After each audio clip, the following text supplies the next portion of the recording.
Hello everyone, welcome back to my channel. আশা করছি সবাই খুব ভালো আছো আর আমরাও খুব ভালো আছি। আরও একটা নতুন ভিডিও নিয়ে তোমাদের সাথে শেয়ার করতে চলে আসলাম।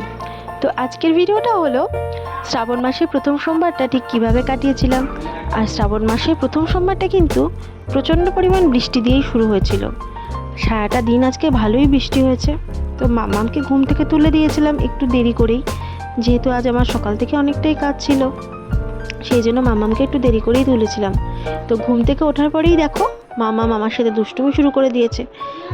তারপর আমি স্নান করে পুজো করতে চলে গেছিলাম। আর আমার এক দেওর আছে, আমার খুড়তুতো দেওর, তো ওকে বলছিলাম ভিডিও করে দেওয়ার জন্য। তো ও আমার ভিডিও করে দিচ্ছিল। তারপর স্নান করে প্রথমেই বাবাকে স্নান করিয়ে নিচ্ছিলাম। তো দেখতেই পাচ্ছ, আর ছোটো থেকেই আমি শ্রাবণ মাসের প্রত্যেকটা সোমবারের ব্রত করে থাকি।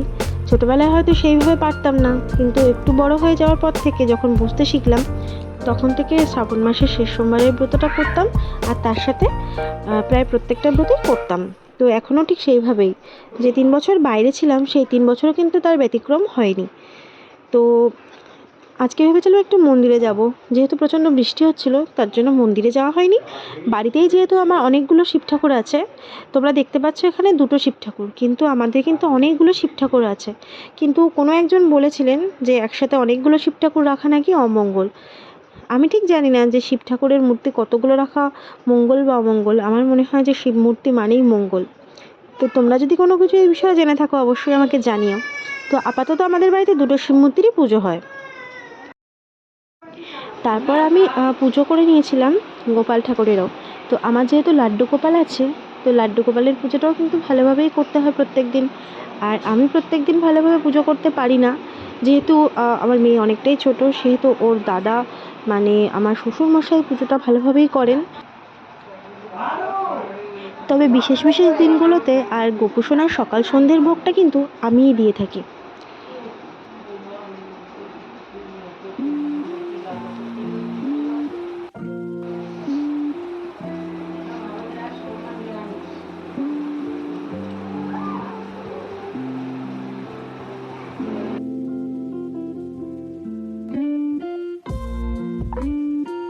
তো এইভাবেই আমি শ্রাবণ মাসের প্রথম সোমবার উদযাপন করেছিলাম। আর তার সাথে আমার ঘরের শিব ঠাকুর আর গোপুসোনার কিছু ছবিও তোমাদের সাথে শেয়ার করে দিলাম। আর তোমরাও কীভাবে উদযাপন করেছো সেটাও আমাকে জানিও কমেন্টের মাধ্যমে। তো আজকের মতো ব্লগটা এখানেই এন্ড করছি। দেখা হচ্ছে নতুন কোনো ব্লগে। তো আজকের জন্য টাটা।